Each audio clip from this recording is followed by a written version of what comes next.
Hi, everyone. Welcome to Confidently Be You. My name is Jennifer Shlomovich, and I am a confidence coach who specializes in helping women who are recovering people pleasers stand in their power so they can have fulfilling careers and relationships.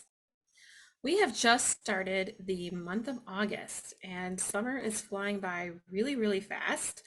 This has been a really busy summer for me. I shared in my last video how I am preparing to move and also helping my son get ready to move to college. So there's a lot of preparation for that and a lot of mess and piles and boxes everywhere. I did not realize how much stuff we had squirreled away in our closets all these years.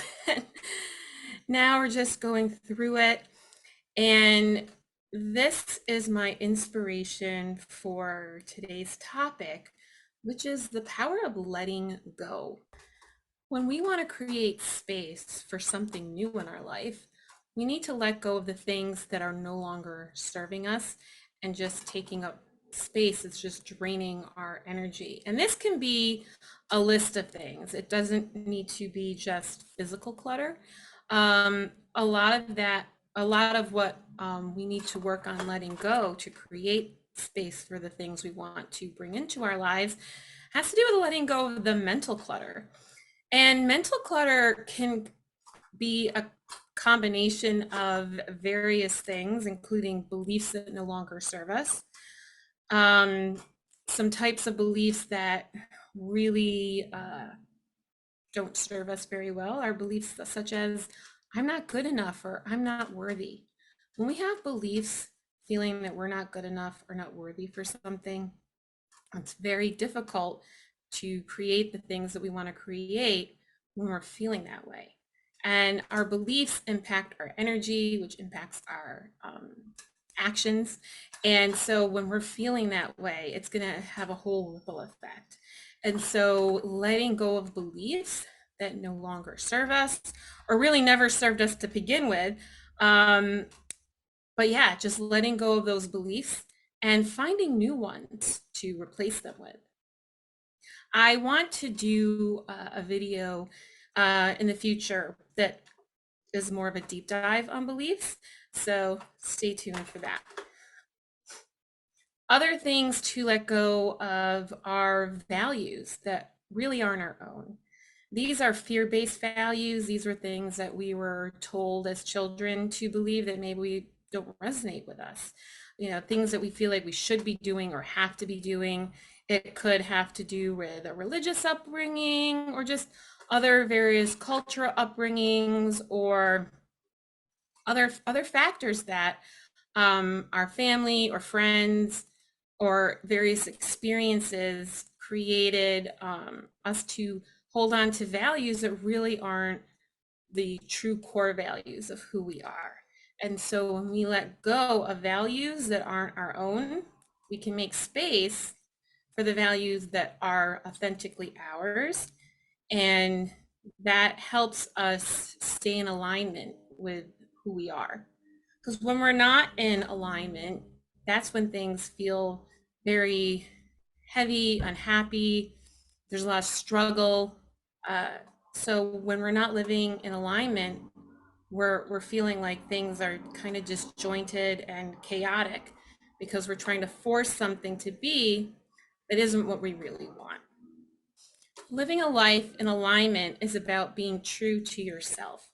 And so, a great way to check in with yourself is asking yourself how you're feeling, what things are you struggling with, what are your values? A great exercise is writing down your top 10 core values and then writing out your definitions of those values and then checking in to see how are you living in alignment to each of those values.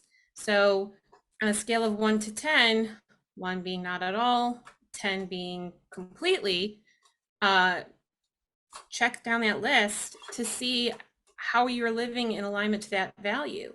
And when you have a definition for your value, it helps you create that awareness on how you're um, supporting yourself.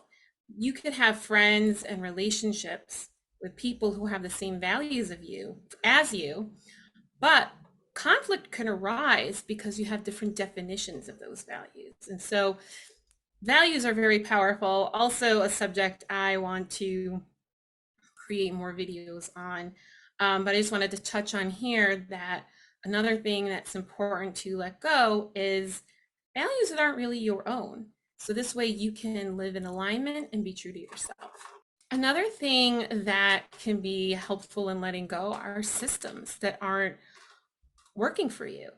There's so many different ways of doing different things, whether it's operating a business, decluttering, time management, cooking, all these different ways of doing things. And not every way works for everyone.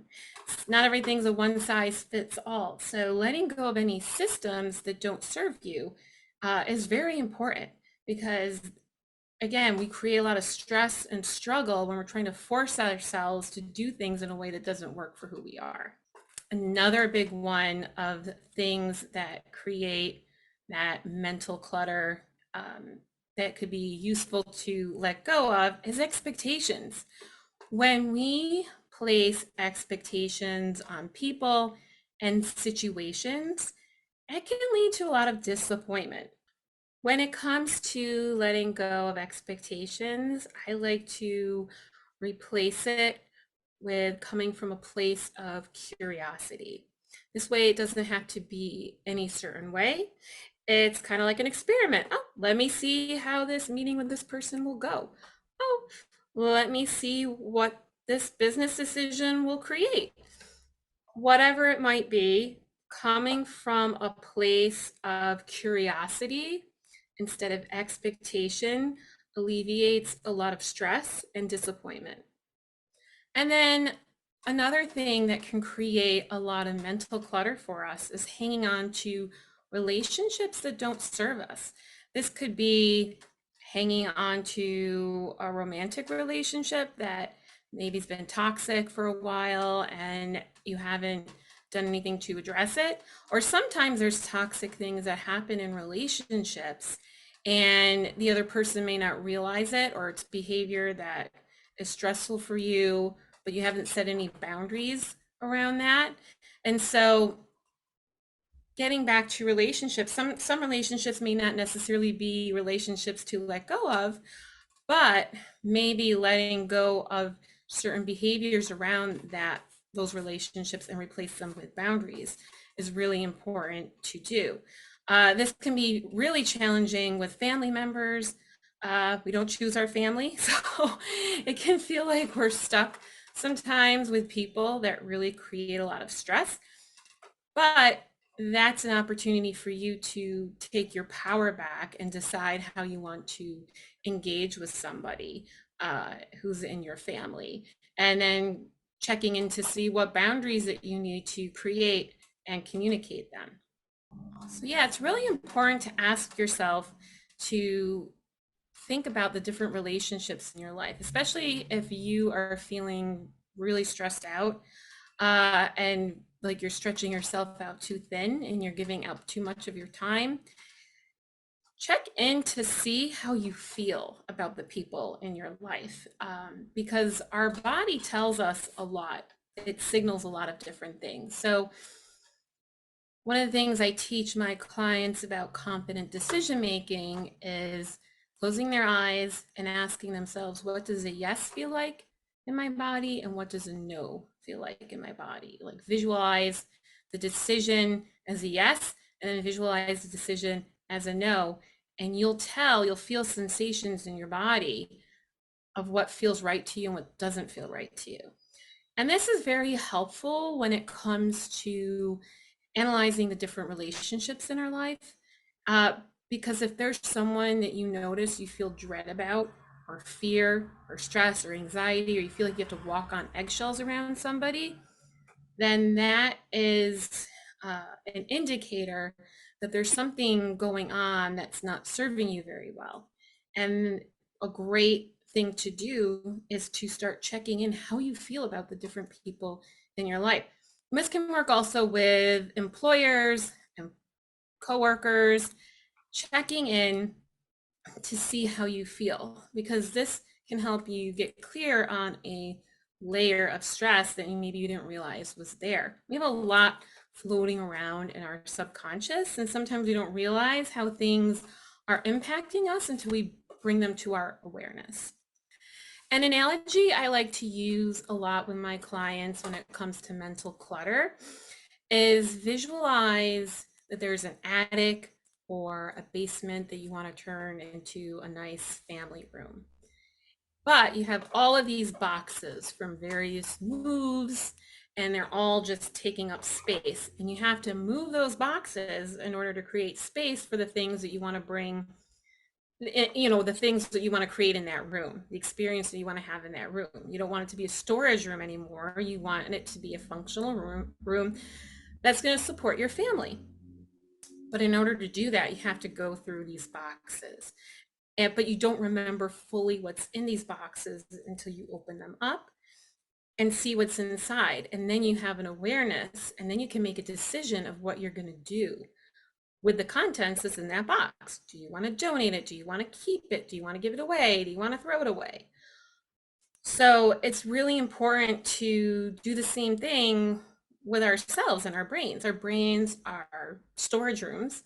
Our subconscious is a big storage area. And we have all these things that are behind there taking up space until we open up that box and become aware of what's inside. And then we can make decisions to choose on how to respond to those findings. And then there's the physical clutter. It's been quite a journey the past couple of weeks going through all of the stuff that I've had in boxes and bags squirreled away to look at eventually. I've lived in Brooklyn for 16 years and I've had a lot of different phases. I was married to my ex-husband when I moved here and went through divorce a couple years later, and that was a very challenging and intense and messy and traumatic experience in itself. And then rebuilding my life, finding someone else, getting remarried, creating space for our blended family. So all of these different experiences, good, bad, and everything in the middle. And I don't need to hold on to everything anymore from different phases. Our kids have outgrown certain things. I've outgrown certain things that I bought that were where I was at the time, but I don't resonate with it anymore. And just going through a lot of stuff, old documents. It's been a little stressful at times bringing up memories that I haven't thought about in a while, but I've been letting a lot of stuff go and holding on to some sentimental things, but not holding on to everything and being really, really intentional because we're moving to a space where there isn't a lot of space for storage and I don't want to have clutter. I want to create a new comfortable space for myself. And so, yeah, the past few weeks, I've really, as I've been working through my physical clutter stuff and things that have been taking up space, I've just been reflecting on mental clutter and all the various attachments we have to things. And yeah, so I just want to emphasize that it's so important to live a life that's in alignment for you. And if you feel like things are not in alignment, then journaling is a very powerful activity to start creating that awareness on the things that you need to unpack and rearrange in your life and make space for things to, by letting go of things that aren't serving you anymore, so you can create space for the things that you do want to have in your life. So before I end today, I have a journaling question for you, which is, what are some things that you want to let go of in your life for the month of August? And by letting go of those things, what would that create space for? If you want more support, I'd like to invite you to schedule a complimentary strategy session. I'll leave the link in the video notes below. And yeah, I hope you have a great week and I will see you next time. Bye for now.